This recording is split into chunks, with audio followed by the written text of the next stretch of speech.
Le militaire rwandais qui était na Luvungi, Sangue, ainsi que presque Nabani, non seulement Lubari qui est partout là, Bango, tout va se diriger dans le haut plateau. Il y a très tôt le matin, l'armée rwandaise a tindi ba drone na niveau ya haut plateau. Ba drone d'attaque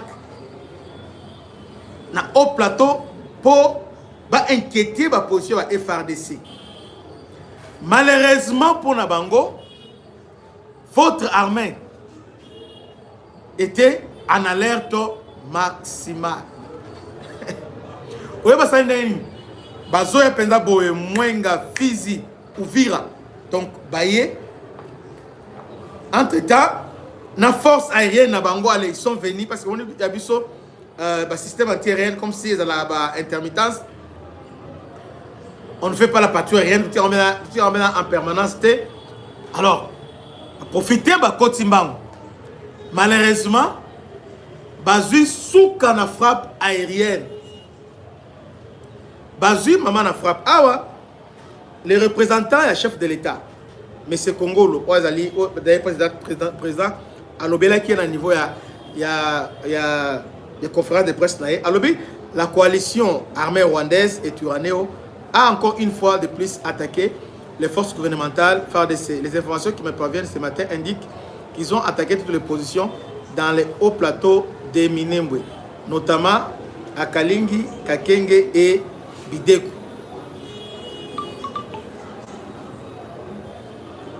Donc ils ont attaqué. Maintenant, Bazui maman na frappe. Bazui maman na frappe. Ils ont fait semblant comme si Bavandi, alors qu'ils pensaient que alors que il va belé hein. On va quitter na ni va préparer. Moi je me disais quoi? Bazoya. Après ce qu'on a niveau ya. Entre temps les autres sont restés. On sait que on va libérer position. Tant on va koya pour ne kotika la vite, alors ils vont maintenant profiter pour attaquer. C'est comme ça les Rwandais veulent nous occuper. C'est-à-dire créer ma front belé, occuper bon ça diversion na bino simbité na minute. D'abord na Kamanyola, il y a une très bonne nouvelle parce que le FRDC sont sur le point de réaliser un exploit au niveau à Kamanyola. Entre-temps, au plateau, alors, le conseil du chef de l'État à Lobi-Boye, selon les informations qui nous parviennent, indique que l'armée rwandaise se dirige vers les hauts plateaux de Fizi, Uvira et Mwenga avec l'intention d'attaquer le territoire de Fizi à partir des hauts plateaux. Malheureusement, ils ont quadrillé.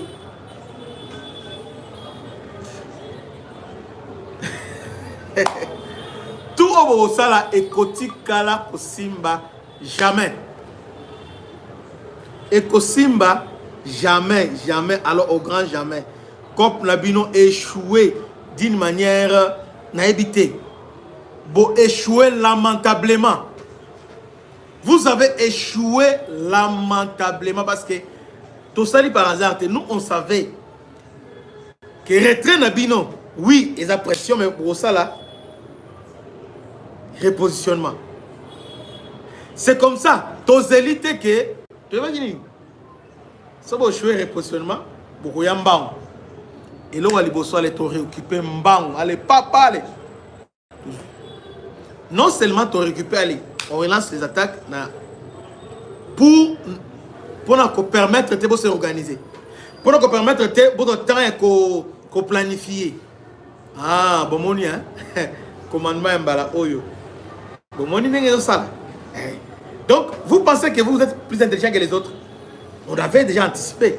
Tu vois que Bolongwe, vous quittez vous allez repositionnement. Maintenant, cette fois-là, beaucoup autant moins de fils, les bombardiers pour attaquer fils. Ok, c'est la force Bendera. Non, c'est fini. Nous avons une armée aujourd'hui qui est positionnée à niveau au plateau. C'est l'armée la plus. D'ailleurs, écoute, Burundi, Kamwe. Oh! Mais nous, on ne passait pas que la RDC dans l'armée à Boé. Donc, les Burundais, ils fort Ibou. Façon, bêta. Façon, Bunda. En tout cas, nous devons soutenir ces gens. On a les Ougandais et non, les Burundais. Yoki le Kito et Ibou. Moni force de frappe et Ibou. Moni mode opérateur et Ibou. Moni expertise et Ibou.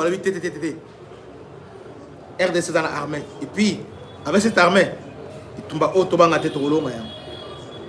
Il y a un moni ba Burundais ba s'aligner facilement parce que ba yebi ke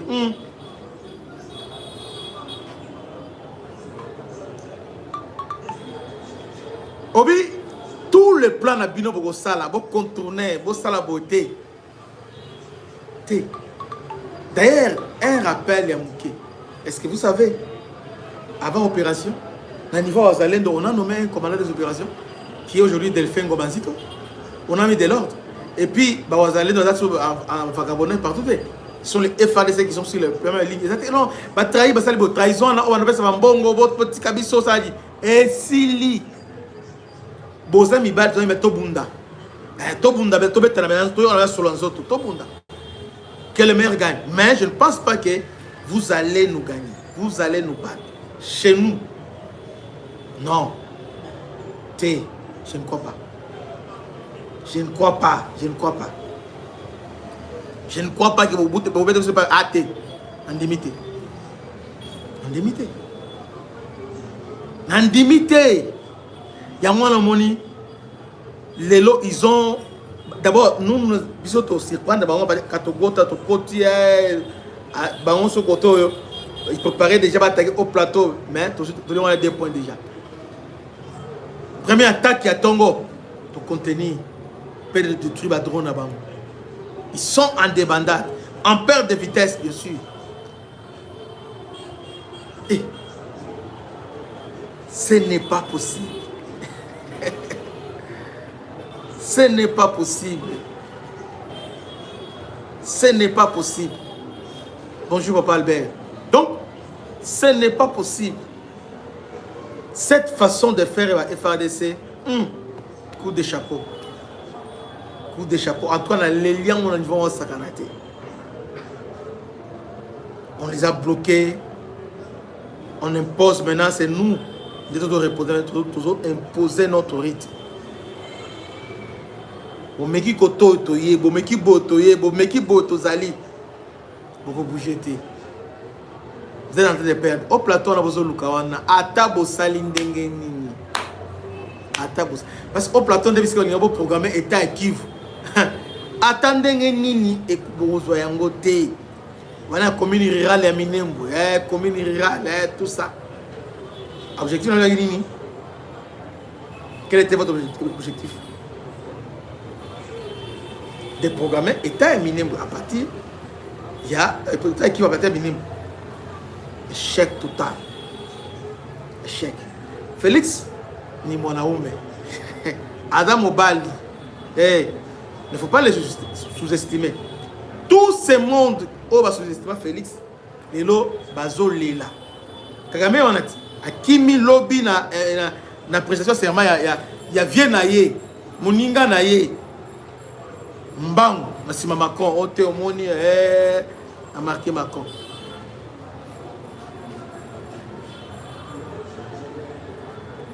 Il est temps maintenant que Bissou peuple de soutenir l'armée. Désormais, nous avons une armée. Bien qu'en construction, bien que toujours Bundana, parce que c'est en forgeant qu'on devait forger. Armée et Zouaka expérience quand on a Bundawana, on a expérience, on a comprendre, échec, d'ailleurs tout. Armée au échoué mingi. Et dans la plus mordant parce que et dans l'expérience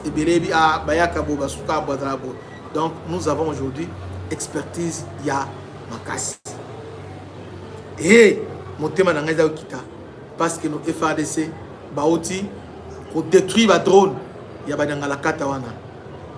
Que Dieu vous bénisse, à la prochaine, restez branchés parce que je continue les 3e parties dans 10 minutes. L'armée rwandaise M23 Kagame va proposer deal na États-Unis. On va te le faire minéré. Bon, c'est la troisième partie. J'arrive. Que Dieu vous bénisse. Bana Congo, bino batu bozana besoin ya kotonga banda kuna bino. BM échafaudage, ezopesa bino, planche, shell, sécurité, marzimal et lenda. L'air mutamati, mutakoko ya te.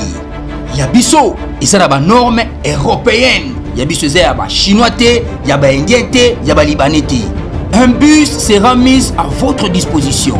BM échafaudage. Plus de 3500 mètres disponibles. Contact Maman Nangaye, du nouveau à Kinshasa, place Yassur, des amoko na immeuble Emma, des arabes normes, standard, international, et Goyamba, Batunyoso, en famille, en couple, salon VIP. Et salle à manger, salle de bain confort et magistral et des chambres à coucher, cuisine ya kafou, sécurité isa assuré, connexion internet illimité, Facebook, TikTok, WhatsApp et à Ophélie, groupe électrogène 24h/24h. Courant et Kindakate, na immeuble Emma. Notre adresse dans la commune de Kalamou, quartier Yolosi, avenue Balinga, numéro 9. Soyez les bienvenus, immeuble Emma.